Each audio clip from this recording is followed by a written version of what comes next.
seeking out new places to ride your quad, one of the best resources available are the ATV clubs themselves.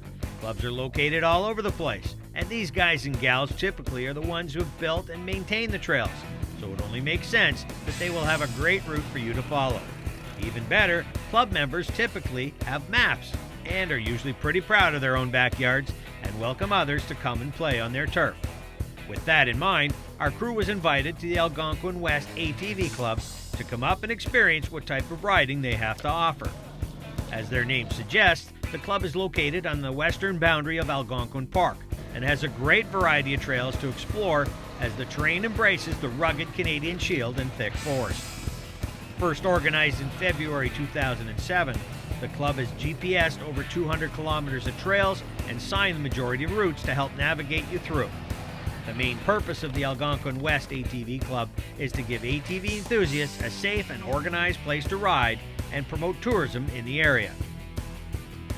The club was originally started back in 2000-2001 by a group of business people in Kearney, and the idea was to promote tourism and give ATV enthusiasts a place to ride and promote safe riding. And shortly after they got started, they had to fold the club because they couldn't get insurance. So it wasn't then until 2007 that they picked up the pace again, got together, formed a good strong group of business people, and since then we've grown. We started out with about 6 members, and now we're up to about 160 members, and about 350 to 400 kilometers of trail. And the purpose of the club is to maintain the trails and promote the sport, safe ATVing, and really just to give people a place to ride. Like any ATV club, growing its membership is always an ongoing battle. I think it's the product that we offer. I guess the trail network is foremost, the most important. Our well-run spring rallies and fall rallies have attracted people, and the monthly rides that we host draw people in. They come and check it out, and then they become members. Our website's been a tremendous help with that. Getting out there, far reaches. With these rallies that we have people come from Montreal, Windsor, some of the northern states. It's kind of very interesting to see where all the people come from. It's great. I think that's the key with anybody that owns an ATV. If they're enthusiasts and they really truly care about the sport, get out, get involved with the club. If you haven't got time to get involved, at least become a member. Because those clubs are there developing trails. We're fortunate here because we have almost, like I say, 350, 400 kilometers of trails. But you get into the southern parts of Ontario, there's some clubs with like 5 kilometers, and they're trying to build, they have a huge membership base because that's where the population is, but they're trying to build the trail network. Buying a permit is critical. It's how we survive.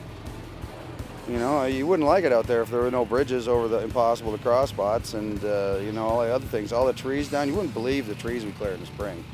Right, great big ones across all the trails. If you were looking today, you would have seen a whole bunch of them that have been sawed out of the way. That's what we do. For club members, getting out riding with friends and the quality trails in the area offer plenty of reasons to be involved. It's a different way of being active, and I think anybody can do it. Like whether you're 16 years old or you're 70 years old. We had an ATV rally recently, and somebody that had a handicap who couldn't walk went and did the rally the whole day. I recommend it to anybody.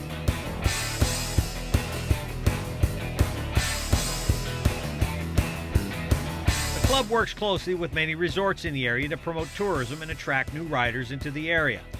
The Edgewater Resort hosted us during our stay in the region. They are very supportive to the club and understand how important they are to the tourism draw. Offering on-site gas pumps is definitely a bonus for riders who stay there, but they will only sell gas to those riders with trail permits to help keep the club healthy and the trails open. In addition to tourism, the Algonquin Club also believes working in partnership with the Snowmobile clubs makes good sense. So we have a great relationship with the Algonquin District Snowmobile Club.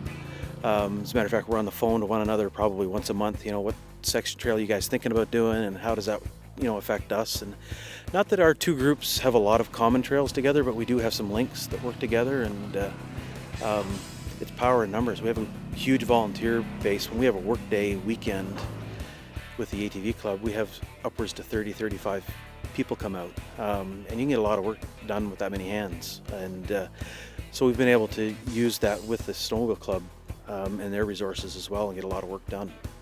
It's a common goal, right? Whether you're snowmobiling in the wintertime or ATVing in the summertime, it's typically, the same trails. You have a lot of the same core beliefs. They're very much the same sport, just different times of the year.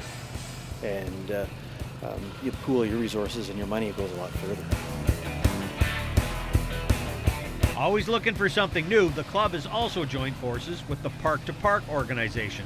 This group promotes multi-use trails in the region.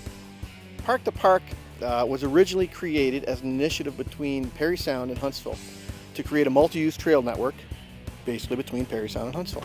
We touch on 7 provincial parks, basically starting at Killbear, ending at Algonquin Park, touching through Kearney and through Highway 60.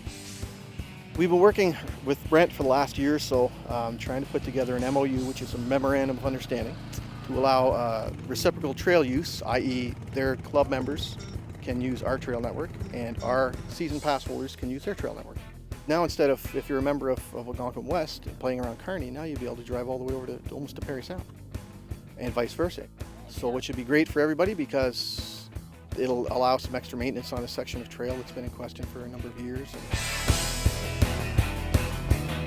The Algonquin West Club is a great example of riders banding together to support partnerships which make our riding opportunities better and more plentiful. All riders should make an effort to get involved and join a club in their area. You can feel good about helping out and might even have some fun while making new friends on those club rides.